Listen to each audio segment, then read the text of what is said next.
നമ്മുടെ അയൽവാസിക്കൊരു പരീക്ഷണം വരുമ്പോ, അയൽവാസിക്കൊരു രോഗം വരുമ്പോ നമ്മൾ പറയാറുണ്ട് അത് അവന്റെ പ്രവൃത്തി ദോഷം കൊണ്ട് അള്ളാഹു കൊടുത്തതാണ്, അവൻ ജീവിതത്തിൽ എന്തോ മോശമായ കാര്യം ചെയ്തത് കൊണ്ട് അള്ളാഹു അവനെ ശിക്ഷിക്കുന്നു എന്ന് നമ്മളിൽ ചില ആളുകൾ പറയാറുണ്ട്. പ്രിയപ്പെട്ടവരെ, അങ്ങനെ പറയരുത്, അങ്ങനെ പറയരുത്. അള്ളാഹുവിന് ഇഷ്ടമുള്ളവർക്കാണ് അള്ളാഹു പരീക്ഷണം കൊടുക്കുന്നത്.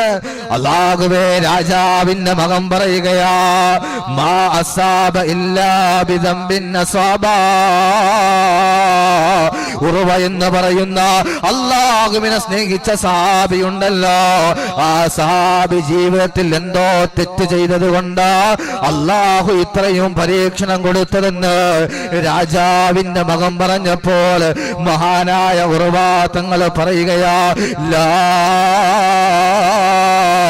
മോനെ, ഞാൻ അങ്ങനെ തെറ്റ് ചെയ്തിട്ടില്ല, എന്റെ കണ്ണുകൊണ്ട് ഞാൻ ഹറാമ് ചെയ്തിട്ടില്ല, എന്റെ ചെവി കൊണ്ട് ഞാൻ ഹറാമ് കേട്ടിട്ടില്ല, ഞാൻ ഹറാമിലേക്ക് നടന്നവനല്ല, എന്റെ കൈ കൊണ്ട് ഞാൻ ഹറാമ് ചെയ്തവനല്ല എന്ന് ഉറവാത്തങ്ങൾ പറയുകയാ.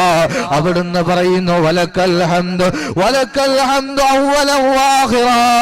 എന്റെ റബ്ബ് തന്ന പരീക്ഷണമാ, ഞാൻ സഹിക്കാൻ തയ്യാറാണ് എന്ന് ഉറവാത്തങ്ങൾ പറയുകയാ.